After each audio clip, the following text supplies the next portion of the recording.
All right. Well, thank you so much for having me. My name is Taira Masek, and I am the program director of the Mental Health Professional Partnership Program at the ESU2, which is located in Fremont. We serve 16 school districts in Nebraska. A little bit about my history. I'm a clinical social worker by training. And I have worked in the school setting for over the last 20 years as a behavior interventionist, a school social worker. I've been in the role of school counselor. I've also worked as a therapist for a child advocacy center. And then the last few years more in administration in terms of building best practices in school mental health and helping school districts support some of those efforts.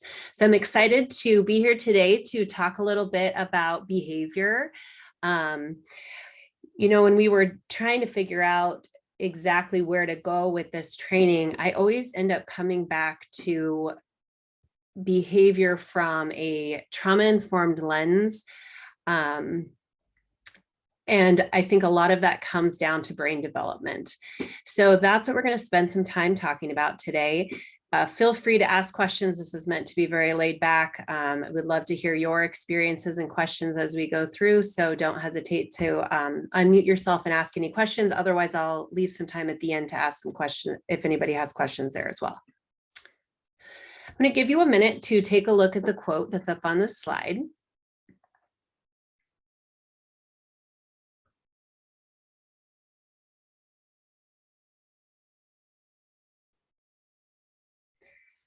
I love this quote because I think it's a really good example of the things that we see from our students on a daily basis. And we're here today. It's really all about decoding behavior and influencing our emotional contagion in the way that we want to help students be successful. So, and I know you guys have had some trauma-informed care trainings, and I watched them myself. They were great. And really the purpose of trauma-informed care is to really look at the root of the problem rather than just the symptoms. And if we don't acknowledge that trauma is common and that students who are responding out of a crisis functioning, we can't do anything about it if we don't recognize that it's there.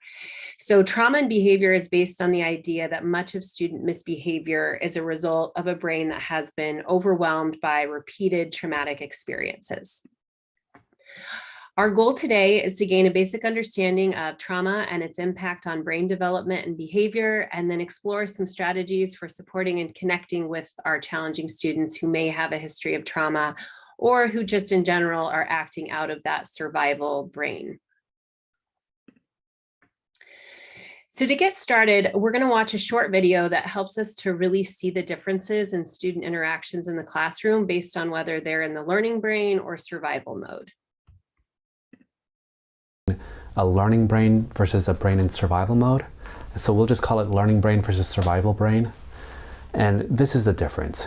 So learning brain is this brain that's open to learning new information, and it's completely okay with ambiguity and grays and vagueness, and it sees the big picture. It like pulls back and is on the balcony, can look over the forest and figure out what's going on.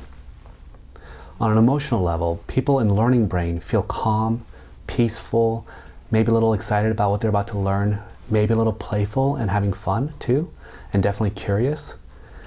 And they're not afraid of making mistakes because it's just part of the learning process. And so they're not really thinking about themselves. And they actually feel a little bit of confidence that if they just apply themselves, they might pick up what they're trying to learn.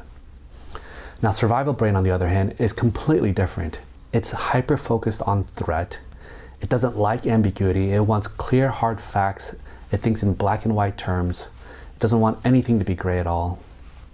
And then emotionally, you can imagine that survival brain makes people feel panicky, feel like a little obsessive and afraid of getting things wrong. And they don't feel calm and open to learning new things. They just want to get things over with. And people in survival brain also really don't like making mistakes, and they are afraid of looking stupid too. So students in survival brain don't want to be picked on. They don't want to raise their hand and ask questions and look stupid. And so these people are also filled with doubt about their own ability to learn stuff, and they're afraid that other people can see how stupid they really are. Now, it's really important to understand how learning brain and survival brain interact, because survival brain always trumps learning brain. And it makes sense, because survival brain is just trying to save your life. And so if it thinks that there's something dangerous happening, you better pay attention to it, right? But the tricky thing is that as survival brain stays on longer and longer, it's harder to get out of that. And it's harder to really go into learning brain. And the way I think about it is kind of like the myth of Sisyphus. You know, that guy who has to push a rock up a hill, and then every day it falls back down and he has to do it over and over again. Well, being in learning brain is like being up on the high parts of that mountain. You can see the expanse of what's going on, but it also takes a lot of work to be up there. And at any second, if you're not paying attention and putting effort into it, it's so easy to slip back into survival brain again. And that rock that Sisyphus is trying to push up, well, that's kind of like stress. And the more stressed you feel, the heavier and bigger that rock gets, and it just pushes you back into survival brain quicker. Now, the kicker is that for traumatized people, stress is a really rigid and intense thing. And so with trauma, any little stress makes that rock grow way bigger than it normally would. And because people with trauma misperceive ambiguous situations as threatening and stressful, that rock just stays big all the time. Now, the good news is that the more you control stress, well, the easier it is to be in learning brain, right? Because that rock is a lot smaller. And what I really want to highlight for teachers is that the best way to keep students in learning brain goes back to why I spent so much time talking about attachment. Students best learn when they feel like they're safe and supported by the adults around them. So it's Okay. So the other thing that we want to keep in mind is the part of the brain that's used the most is the strongest. And that is a concept that's really important when we're talking about behaviors and students that have experienced a lot of trauma or fear or crisis in their lives, because they do get stuck in that survival brain, or that survival brain is active much more than the learning brain. So today we're going to be talking about students that we work with that function out of that survival brain. If anybody has any comments, thoughts about the video, go ahead and type those in the chat right now.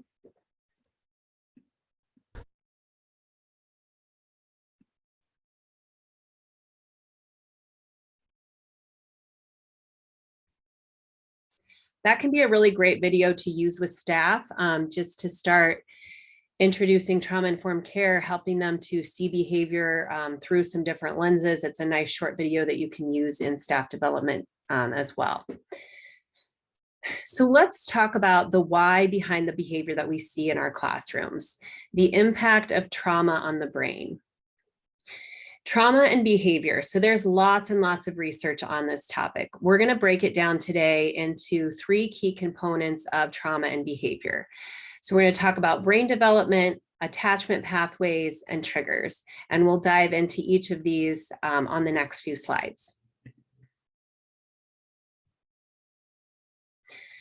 So we want to start with just a really basic understanding of brain development.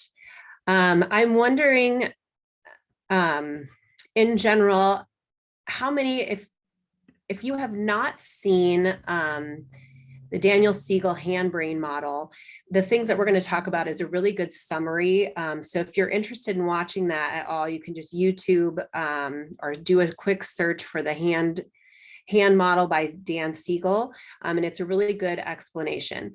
But in order to understand all of this a little bit better, we have to talk about brain development. So what we know is that the brain develops from the bottom up, and we need one part developed before we can start on the next.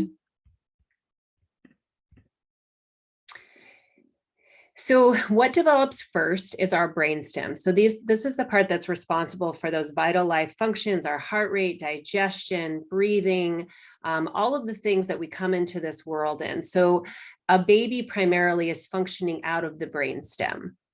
The next part of the brain to develop is that limbic system of our brain.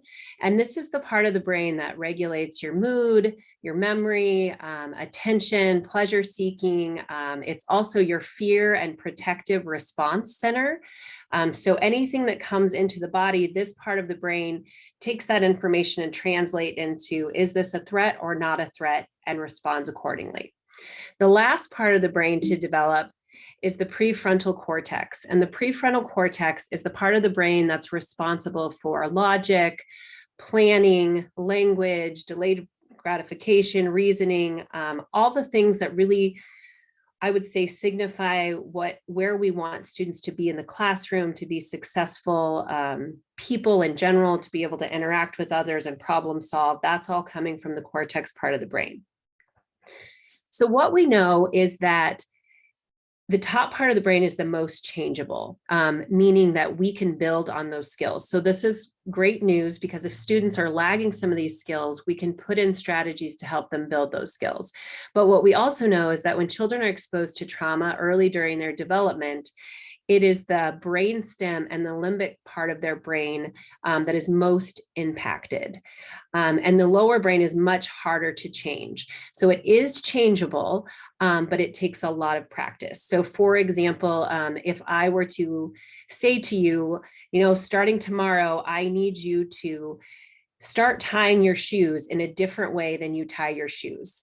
You would be able to do that, but it would take a lot of practice to be able to get to the point where you could do that immediately. And so when we talk about making some of these changes in how kids are responding, we just have to know that it's going to take a lot of time and practice, because when traumatic experiences have impacted kids at a young age, when their brain is developing, it takes a long time to be able to change that process.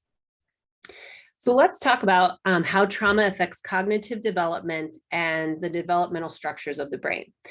Students who have experienced or are currently experiencing trauma or crisis can present with a variety of symptoms, which are listed on the left side of the screen. Students can withdraw or act out when something triggers a memory of the trauma, and these triggers activate that survival part of the brain. When children experience trauma, there's that release of a stress hormone. And this is true for everyone when they experience stress. We have that fight, flight, or freeze response that releases cortisol into our system. When children have experienced a lot of traumatic or stressful events, it creates an overabundance of stress hormones in the brain. And the overabundance of these hormones damages structures of the brain, and it causes children to be always in a state of alert, super hypervigilant, and always wanting to protect themselves. And as we go through some examples in the future, we'll talk about why this is really important. But as you can see, these are just some of the things that you might be seeing in students in your classroom who have experienced some different trauma pieces. Neural pathways don't develop like they should. So higher ordered thinking, parts of the brain that regulate decision-making, emotional regulation, and judgment is less developed. So when students get stuck in a place where they're hypervigilant and always looking out for threat, it causes them to have delayed development in the prefrontal cortex part of their brain where we need them to be for school. So if you think about behavior, how disruptive brain development impacts behavior, so much of the way we interact is with language. So for example, giving instructions as adults, we tend to use a lot of words, and students that are hypervigilant have a hard time processing all of these verbal instructions. We also expect that kids can make good choices. We give choices and think that they understand those choices. But if you have cognitive impairment and trouble understanding language, you're most likely going to have trouble understanding what you should be doing. So typical strategies that we might use with kids that don't have this impairment aren't as effective. The second thing that we want to look at when we're talking about brain development and behavior is this issue of attachment. At a basic level, we know that secure attachment is the foundation for future development. So much of what we have to do to be successful to interact with others is to read social cues, understand interactions between us and other people. And if you have this foundation to understand if you don't have this foundation to understand the world, you have trouble doing that. So kids have a really hard time being able to relate if they don't have this attachment. So on this slide, you can see this is what a secure attachment would look like. And this starts very early on. This is just a basic example of if you have an infant, if they have needs and those needs are met, the infant is comforted, they learn that they are valued, that people care about them. And when kids develop with a secure attachment, it's associated with greater emotional regulation, social competence, and willingness to take on challenges. However, if that doesn't happen, they can become fearful and they learn not to rely on others. So for behavior, much of what we have to do to be successful, to interact with others, if you don't trust adults, if you learn that they're not trustworthy, if you have a fear of certain people, then you can see how when we start looking at behavior, how that can have a severe impact on the way that kids are interacting, because they don't see adults as safe. They don't see them as trustworthy when they've had the specific impact of trauma.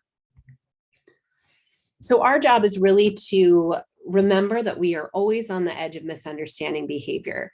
With disorganized attachment, kids don't trust the adults. They don't see them as trustworthy. They often will act and reproduce relationship patterns that they see from their home environment. And so if that home environment is something of yelling and arguing, then those are the kind of patterns that we see. The great thing about a school setting, is it allows for us to make alternative interpretations of how children have seen behaviors modeled for them. So it's our opportunity to show them something different. Many behavior issues that we see are a result of not having a secure attachment, not having the role models that we want to see, and not viewing the world as being safe, trustworthy, and thinking I'm a valued person. The third thing that we want to talk about, just to get a base understanding of what's happening with students in trauma, has to do with trauma triggers. So understanding trauma triggers, there are things that remind the child of the trauma, but might not be clear to us. So if you think about your own memories or things that trigger your memories, so smells, sights, sounds, all of those things that can immediately take you back to a positive memory in your childhood. What happens with kids that have experienced trauma, when they have a traumatic history, those exact same triggers can take them back to a very scary place. And the other thing that's hard for us as adults is these triggers are often not evident to us. So it's hard for us to understand why they might be reacting in a certain way, when probably what happened is their senses were triggered to a traumatic memory. So then we start seeing people acting out in ways that don't make sense to us.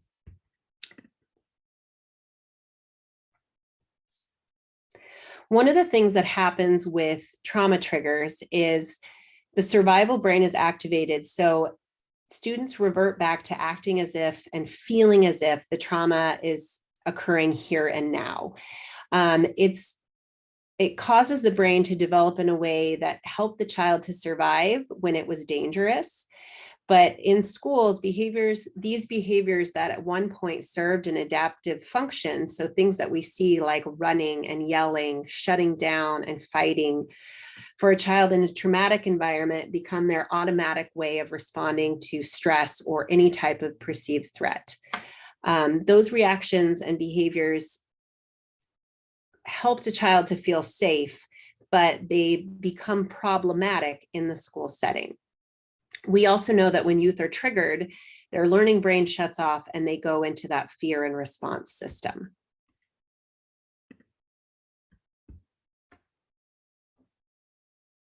So I want you to just think about, if you can think of some kids that that are maybe responding out of this survival brain, or sometimes where you've had a student that was totally fine and then there was a potential trigger, something triggered them, and you see some kind of a response that seems unreasonable to you. So I think a lot of times, if you look at the slide, some of the things that we might see are acting out, impulse control, being confused about maybe some of the ways that they acted and not remembering exactly what happened. So I want you to think of some examples of kids that you've worked with that have had exaggerated or unusual responses to some of those normal circumstances.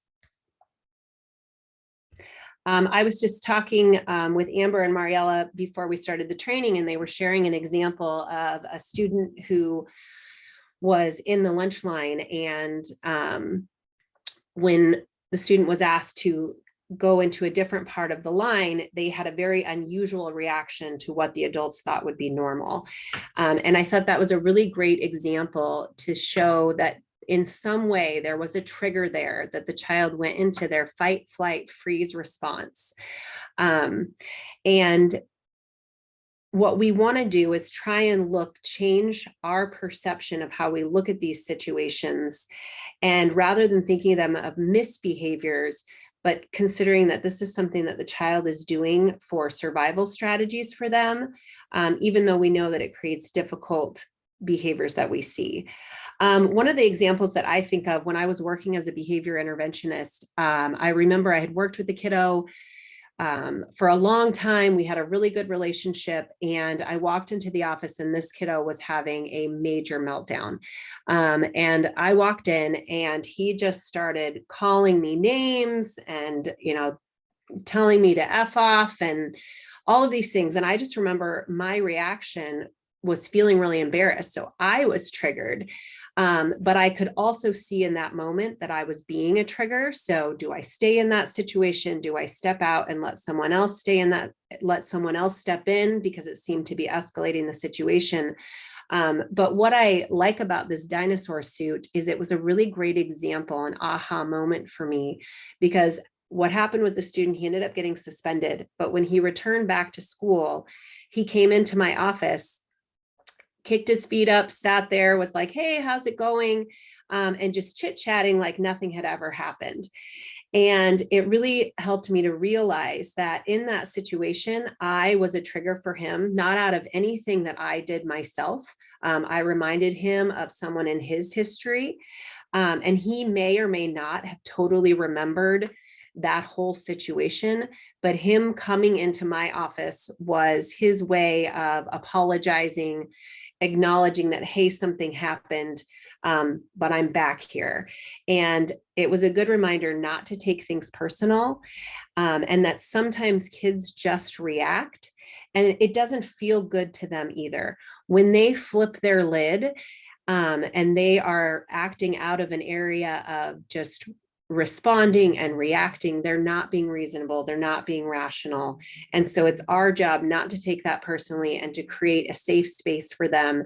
And then we'll work with them later when things calm down so that they can move into a place where they can try to build some skills so they can make better decisions next time.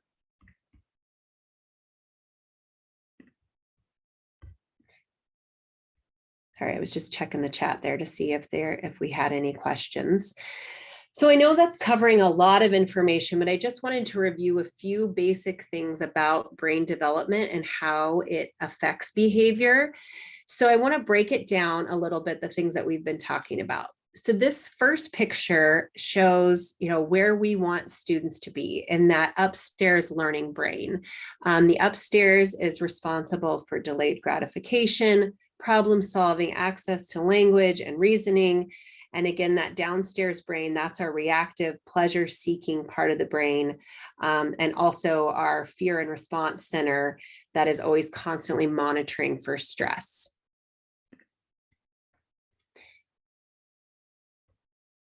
So the way that regulation should work and how our brains should work is the prefrontal cortex part of the brain should take control when there's a crisis situation, when students are in the learning brain.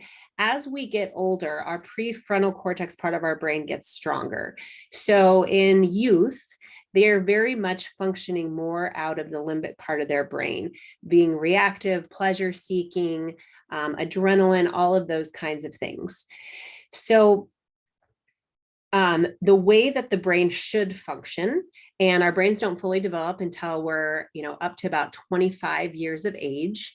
But for example, if I am driving down the road and somebody cuts me off, my limbic part of my brain here wants to respond by maybe yelling some vicinities, by jerking my wheel back. Maybe I want to stick my hand out the window and make some kind of signs. But the way the brain should work is that prefrontal cortex takes over, and it allows me to think about the consequences that might happen if I make those decisions. It allows me to access my coping skills so I can take a few breaths. I could call somebody to talk about how I'm feeling. I can think about what the consequences might be if I were to jam my car into the other car that just cut me off. And with all of those things, I'm able to calm my body down, calm my brain down, and make a rational decision. That's how the brain is supposed to work. But remember, we talked a little bit about the part of the brain that's used the most is the strongest. So people that have experienced a lot of crisis or fear, trauma, any of those kinds of things, their fear and response center is much bigger. So when a threat occurs, it's a lot harder for our thinking brain to kick on, and our brain stays flipped, and we function right here out of this fear response center. And the reason that I bring this up, that this is important, is because when we look at behavior and what works for kids in classrooms, sometimes this is why our normal interventions don't work. When we use things like reinforcements, and I have an example of a sticker chart up here, when a student is responding out of their survival brain, they are thinking about the here and now. They're not using their coping skills. They're not thinking about consequences in the future. And so I just want to put this out there as an example of why sometimes we can have the best plans in place. We can have the best reinforcement systems. We can have great reward systems, but they don't work in that moment. And they don't work in that moment because of the way the brain works. Our brain, our lid has flipped. We are functioning out of the here and now, and we're not thinking about future consequences.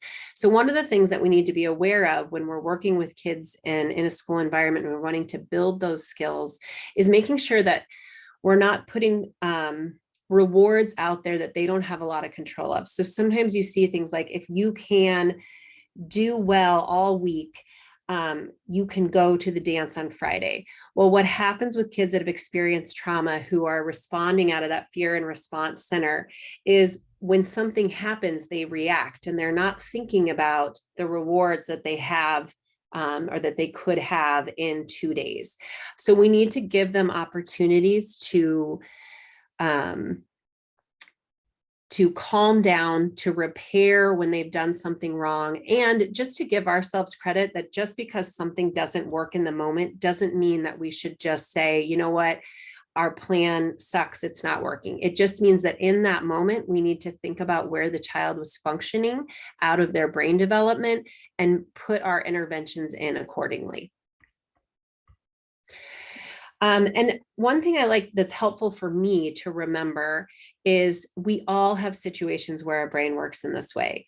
So for example, I might set a goal to lose weight and I want to eat healthy. So I've had a long week, I'm tired, I'm hungry, I'm stressed. I come home and the last thing I want to do is eat healthy. I don't feel like eating fish and broccoli. So what do I do instead? I will go for the pizza or the chocolate cake. Why do I do that? I do that because I'm stressed, because it feels good, because I'm not thinking about the consequences. I'm living here in the here and now. Does that mean I shouldn't ever set goals for myself? Does it mean that my plan to get healthy is not worth doing, is not a good plan? No, not at all. It just means that we need to recognize where we're functioning and the behaviors that we're functioning out of in our brain, because the interventions that we use make a difference. And when we're functioning out of the stress response part of our brain, the interventions that are most useful are helping students to regulate their emotions, helping them to calm down, because when we do that, we allow that frontal cortex part of the brain to come back. And then we have access to our verbal, to our coping skills, to delayed gratification, and all of those things that we know are where we need children to be in the classroom in order to be learning. Sorry, I was just looking at the comments there to make sure I wasn't missing anything. So I know that's a lot. That was a really quick overview of a lot about the brain and attachment that we could talk about for days, but I want to stop for just a minute and see if anyone has questions before we move into our next part, which is really talking about traditional discipline versus trauma responsive practices based on where students are. So does anybody have any questions or thoughts that you want to ask or share before we move on to that next part?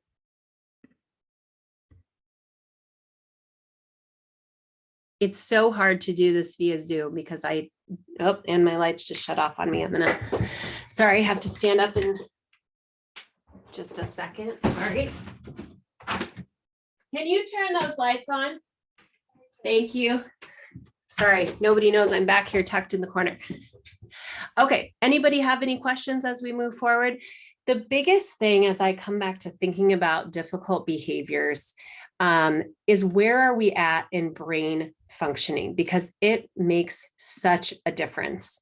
And as we move forward, we want to think about how do our discipline practices reflect what we know about human development and brain science. We have to have an understanding of the human brain and how we all process information through our fear response center, and that children with traumatic backgrounds tend to spend most of their time functioning out of that fear and response and reactive survival part of the brain. And we don't get cause and effective thinking in that area. Children operating from that part of the brain are not making good choices. They're reacting, they have their fight, flight, freeze response on, and the response to students in this state is co-regulation, which helps the child's brain calm down enough so that the thinking part of their brain can come back on.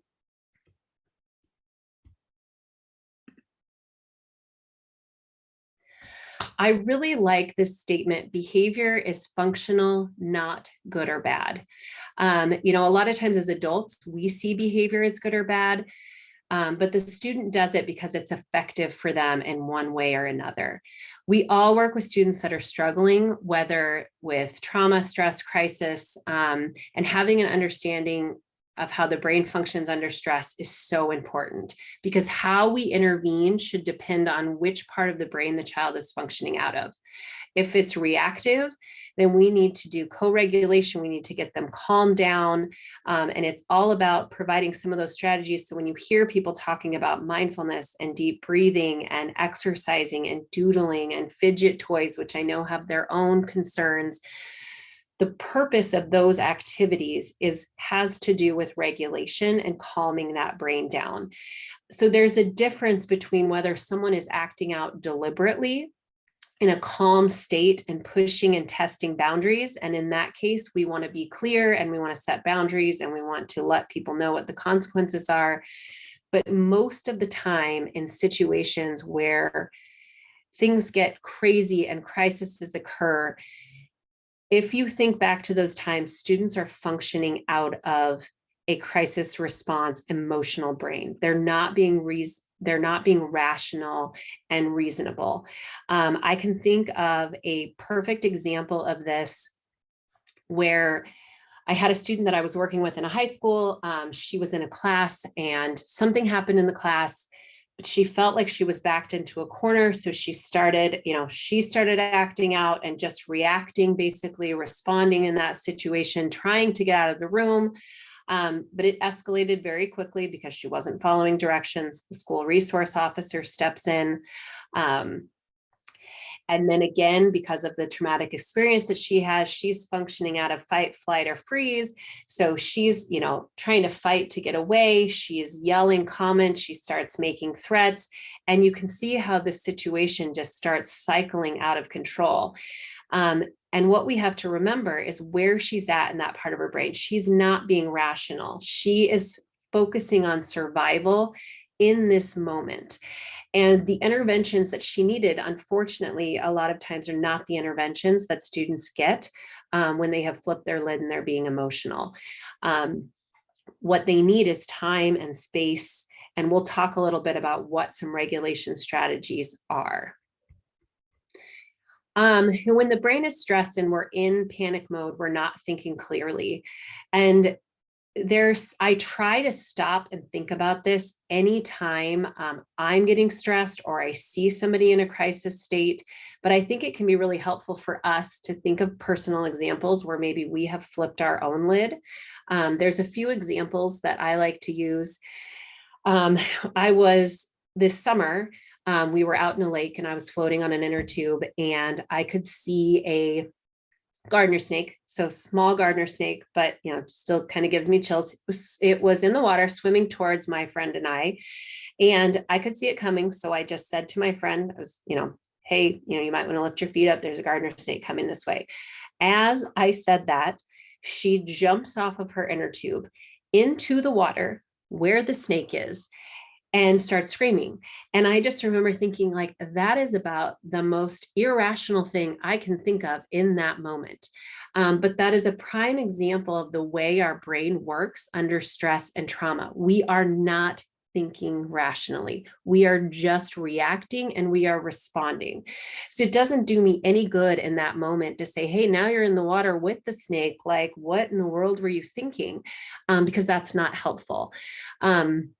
So thinking about your own situations where maybe you have had where stress came in and you flipped your lid and you weren't thinking clearly can be really helpful in reminding you in moments on how to step back, not take things personally with students, and help them be able to calm down and get back to that rational mind where we can start helping them to calm down and then ultimately practice and change some of those behaviors. This quote really captures that trauma-informed thinking about misbehavior. When you have a student that's struggling and isn't doing well, this is really what we remember. Children do well if they possess the skills they need, and if their unresolved problems are addressed. So when a student misbehaves, our goal is to really figure out what is happening underneath. And sometimes we don't get to know the specifics, but if we at least can be aware enough of brain development, we can know which interventions we need to use in that moment. And we really want to start shifting from a blame, shame, punishment approach to one that is taking care of kids so that they feel safe and they're in an environment where they can learn. So to reach that learning brain, what we know from research is that there's a process that works to help us do this. Regulate, relate, and reason. This is the process from moving from the bottom, which is that primitive brainstem, to the top in order where we get the prefrontal cortex back to thinking. So no matter what the reason is why a dysregulated brain state can occur, we don't want to be disciplining someone or labeling their behavior as something that it's not, when really it's probably a reaction and we need to help them calm down. So our first goal is to recognize the underlying problem when students are acting out or shutting down, and to intervene by helping them to be emotionally present. We are working on trying to get that thinking brain to come back, and we do that through step one of regulate, relate, and reason. We are helping them to regulate. If you think back to the survival brain in the video, the brain is highly reactive and on constant alert for danger. And it even perceives neutral situations as dangerous. So our job is to really quiet that stress response system and lower that state of hypervigilance so that students can move back into that learning brain that we need them to be successful in the classroom. So the important thing to know about regulation is that a child's regulation is dependent on the adult's modeling and what they have learned. So taking care of yourself is the most important thing, because self-regulation is key. If an adult is angry or frustrated or stressed, A child cannot be in a calm and peaceful state. It's just the way our brain works. If we feel stress and anger and resentment and sarcasm, we are much more likely to respond in our fight, flight, or freeze. And for kids that have experienced trauma, they have a heightened awareness of this, so they can even perceive neutral situations as dangerous. So there are things we need to do to take an extra step to make sure that they feel safe, that they're in a predictable environment, so that they're not perceiving a neutral situation as dangerous. What we really want to do in regulation as adults is our job is to be their prefrontal cortex, and we want to allow students to borrow our stress response system. We want to keep a calm and relaxed posture, provide space. There are things we can do specifically with our body language, with our tone of voice, with the words that we use. But our job is to help people feel safe so that they can move out of the stress mode and into a process of learning again. And this can feel really overwhelming, but really it comes down to just basic things of taking care of yourself. If you are in a state where you are modeling self-care and checking in with yourself and taking a break when you need to, all of the things that are just really healthy when we're feeling stressed and anxious, students learn from those behaviors. I love this quote here on the slide. When little people are overwhelmed by big emotions, it's our job to share our calm, not join their chaos. And I feel like a lot of times in our culture, we do that backwards. When it's chaotic, we jump in, we add to the chaos instead of focusing on how can we help the student to calm down in this moment so that we can teach them some skills. Another thing about when your brain is perceiving that it's a crisis situation, you're in that survival brain, your brain responds quickest to nurturing touch. But since touch is often not recommended because we don't know, what kind of stress and trauma students have unless there's a relationship there. The other thing that can be most useful in helping someone to calm down is using a soft, slow tone of voice. It's one of the most reliable ways to establish safety and to help us slow down and calm our nervous system. And I have used this several times in working in crisis. I noticed that if I slow my words down, I change my body posture stance so that it's not interpreted as potentially dangerous. You have to watch things like making eye contact and staring. Someone could perceive that as a threat. What is your posture over the student? Are you standing over them with your arms crossed? Or do you have an open stance and a nice soft voice? Those are all things that help to just calm the way our body responds. Also practicing things like deep breathing, mindfulness. Those are all really great strategies that we can use to help teach emotional regulation to students. So one of the things I want to ask you, just because co-regulation is so important, is I'm going to use this analogy of you're holding a cup of coffee when someone comes along and bumps into you or shakes your arm, making you spill your coffee everywhere.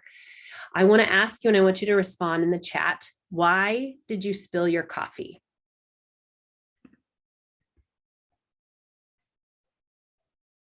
No wrong answers. Why did you spill your coffee?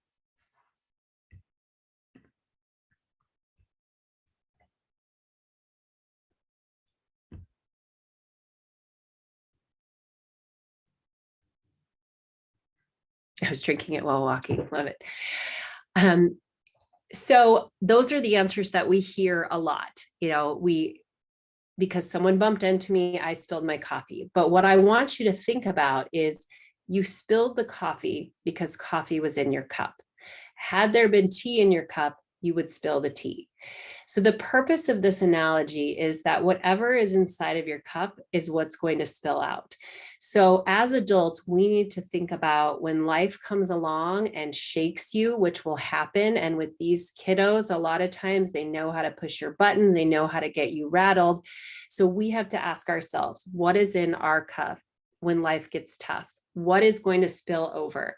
Frustration, anger, irritability, or is it joyfulness, gratefulness, peace, humility? So we have to learn to take an inventory of where we're at as well, because it is so important in being able to support students and help them. Because if we're not in a place then of being able to help someone else, then we're not going to be able to work with students. And that emotional contagion, it's contagious what we're feeling. So taking some time to check in with ourselves, and then also being aware enough to know that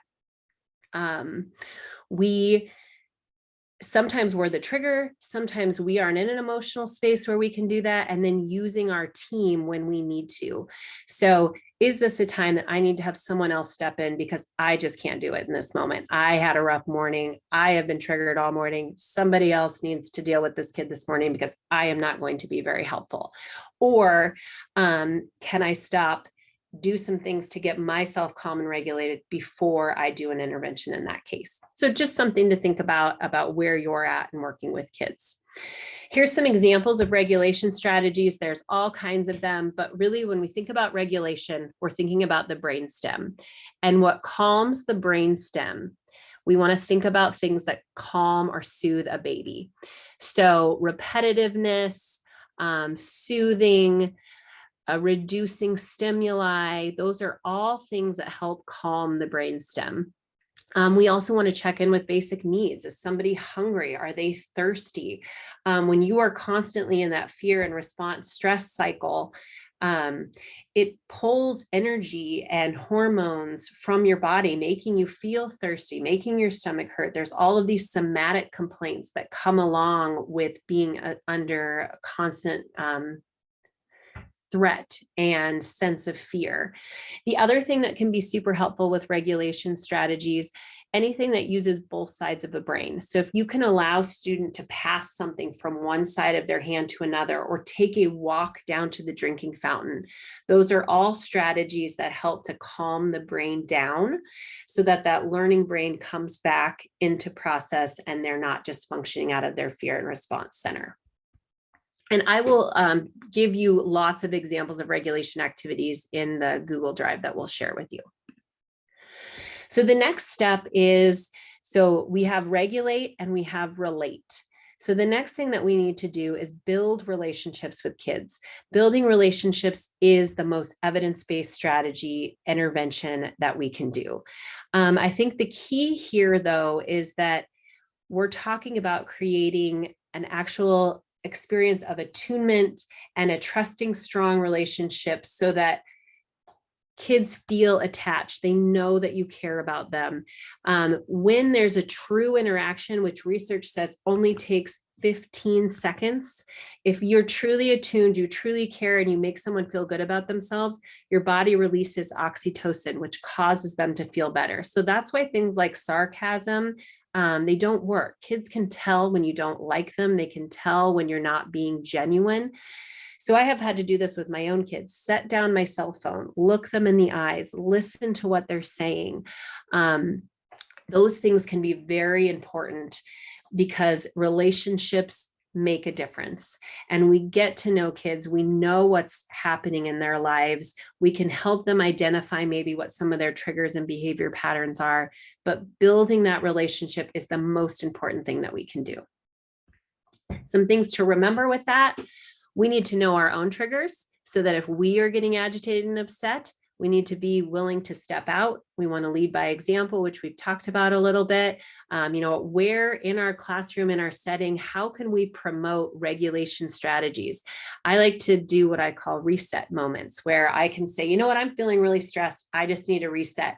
Whoever wants to do it with me, you're welcome to. Or you start your morning with some deep breathing. You allow students to share different things that they use to help them feel in control and to calm down, and just really providing space to talk about feelings, to talk about things they do to feel better, and promoting that kind of conversation and setting that example. And then the last part is just really that not getting sucked in, not taking it personal, recognizing that behavior is communication, it's serving a purpose. So what are we seeing? What is it that that student is needing in this moment, and how can we help them to meet that need? And that can get really complicated in behaviors, because you can have two students do the same behavior, and the intervention for that behavior needs to look different, because the function of that behavior is different. So we have to understand, why are they doing this? What need are they trying to get met? And step back and think about that instead of just reacting to some of the behaviors that we see. That is how we get to the root of what's underneath those behaviors. The last part is reasoning. What's really important, I have no issue with consequences, but timing makes a difference. So we need to think about where kids are at in the moment. And there are different strategies that we can use at each phase. So we want to use what we've learned today to look at their behavior from a different perspective and decode that behavior to navigate these crisis situations. So timing of the intervention is really important.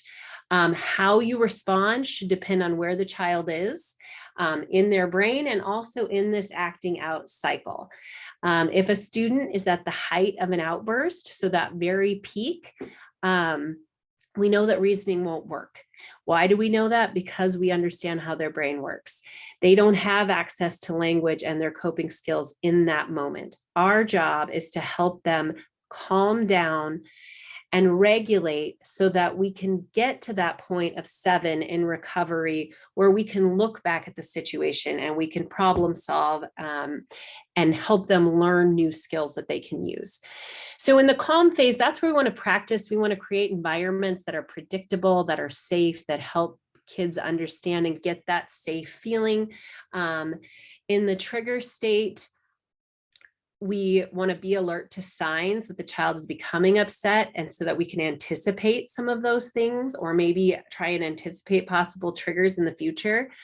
When they start to get agitated, our job is to use some of those strategies. So we're trying to put in those regulation strategies so that we don't have a full-blown behavioral incident. So distractions, breaks, any of those tools that we have, that's what we want to use in that agitation phase.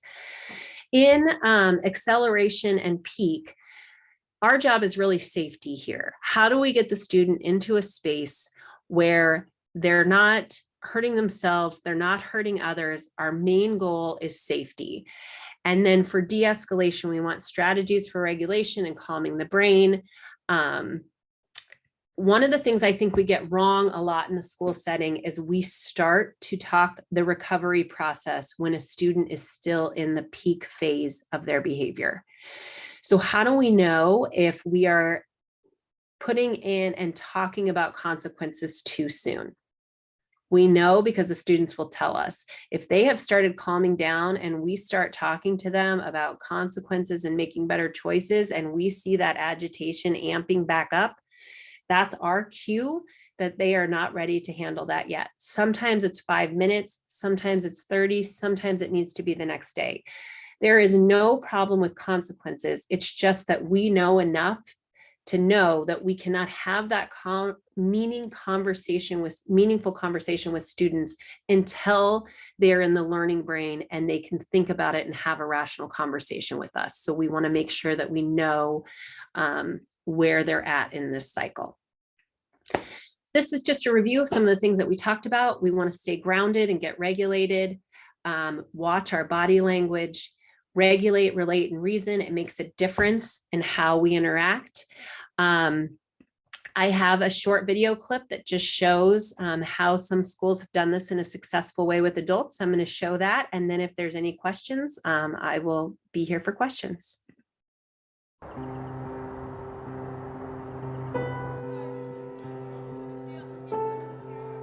I appreciate y'all coming and have a conversation. There's a lot we do within the building to create spaces that are conducive for de-escalation. Kids are able to remove themselves from a negative situation, process what has caused the crisis, and make different choices about how to move forward. Sometimes it's not the easiest thing in the world to tell a kid, you know, I know all this is happening to you, I know all of this is going on, but I want you to learn. And so we are giving them a space and a context to process some of that emotion, to de-escalate, and then transition back to class. Many of our classrooms have what we call de-escalation spaces. So there'll be a beanbag in the corner or a curtain that allows you to step away, just something that creates a little bit of separation for kids that the teacher recognizes need that, or the student.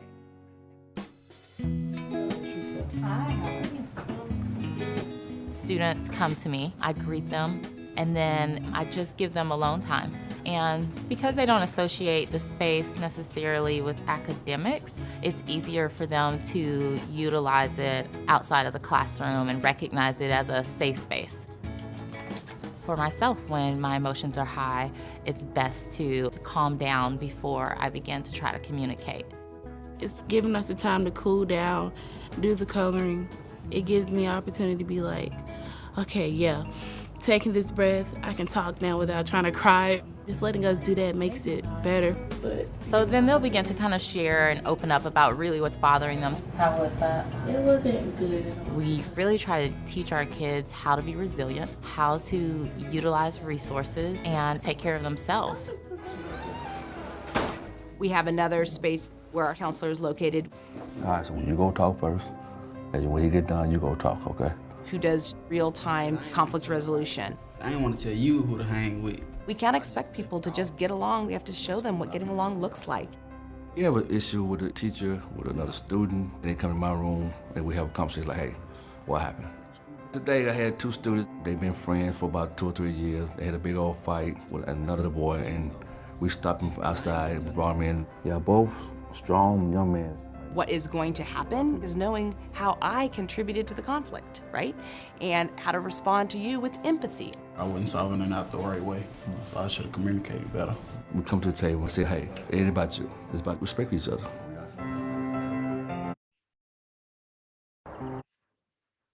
Hey.